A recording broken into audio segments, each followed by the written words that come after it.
This official visit marks an important milestone in the friendship between our two countries, which has continued to grow since we established diplomatic relations in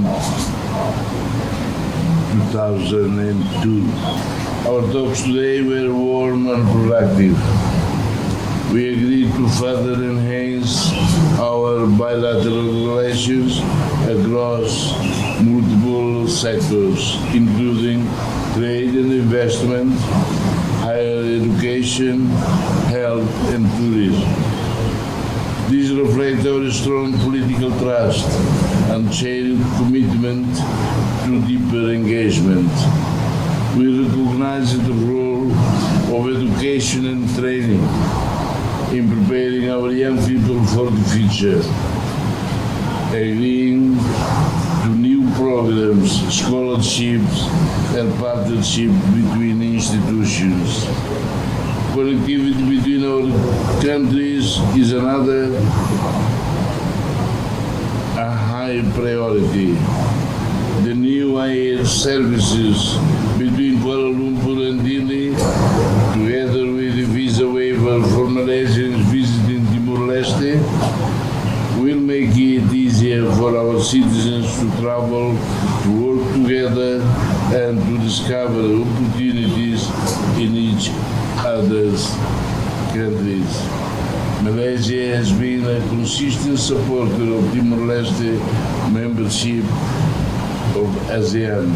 Today, I express Timor-Leste's deep gratitude to Prime Minister Anwar Ibrahim for his strong and steadfast support. It is of particular significance for us that we will become a member of ASEAN at the upcoming summit in October under his chairmanship. We recognize the significance of Timor-Leste joining ASEAN during Malaysia's term as a chair. Malaysia's unwavering support will not be forgotten by our people. On Palestine, we share the same voice in calling for an end to violence, respect for international law, and a just solution that recognizes the right of the Palestinian people to self-determination. In closing, I want to thank Prime Minister Datuk Seri Anwar Ibrahim for his visit, for the strong friendship of Malaysia, and for the concrete steps we have agreed that will bring our nations, Timor-Leste and Malaysia, even closer. Thank you, Prime Minister Xanana Gusmao, for this visit, for these exchanges, and for the friendship, and for the trust. As you know, and reflected by his remarks, the relationship is quite exceptional, based on trust, based on appreciation of each other's spirit, aspirations for democracy, for human rights, and for the welfare and well-being of our peoples. We discuss mechanisms to enhance bilateral relations in investments, in trade, in tourism, in education, in health, in energy. So I think what we need to do is, of course, to follow through.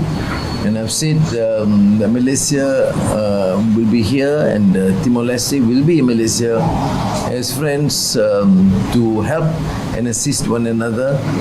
And within ASEAN, of course, I'm delighted that Timor-Leste has done whatever is possible to accelerate the process because of certain conditions, pillars, rules, laws, and Prime Minister has been extremely supportive in this venture, and we almost fulfill all the requirements, and we are extremely delighted in Malaysia to be able to host that function where Timor-Leste will officially become a full member of ASEAN, and from there we'll move forward in enhancing many other arrangements.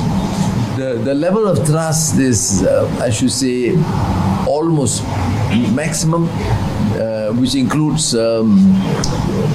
connectivity in terms of digital defense arrangements and procurements and training and sharing of information. Both our countries are maritime nations, and we encounter almost similar problems of illegal fishing, intrusion and security, and I think therefore the collaboration will be of extreme importance to us. There's a period, of course, that we encountered the same fate of an emerging country, newly independent, and we do certainly recognize this in Timor-Leste, and we would certainly share whatever we can, assist wherever possible, as we will also benefit from Timor-Leste's experience and commitment for reforms. So I think, let me just end with the remark on Myanmar. There has been engagement, which is something very positive, because I give credit to the leadership in Myanmar, Prime Minister General Monglai, because at least for a start, with the support of ASEAN, they stopped the bombings, and therefore there is relative peace since the earthquake. And Malaysia has, as you know, extended help by setting up a field hospital, military hospital, on condition that no discrimination against any group. And they have accepted both. Your foreign minister was there for a visit to express this 5-point consensus and the position of ASEAN. I must thank Prime Minister for giving that support. And then Thailand, Cambodia, we are able to secure some amount of progress in terms of no escalation of violence. And this is done, of course, with the support of ASEAN countries. And on the international front, of course, we have been strong against atrocities committed by the Israeli regime in Gaza and Palestine. And we are saddened with the fact that despite the announcement about recognition, the bombings and killings of children, babies and women still continue. But coming from Timor-Leste, who understood better than many countries about the struggle, what it means to be free, I certainly appreciate your stance. Thank you very much. Terima kasih. Terima kasih banyak. Thank you.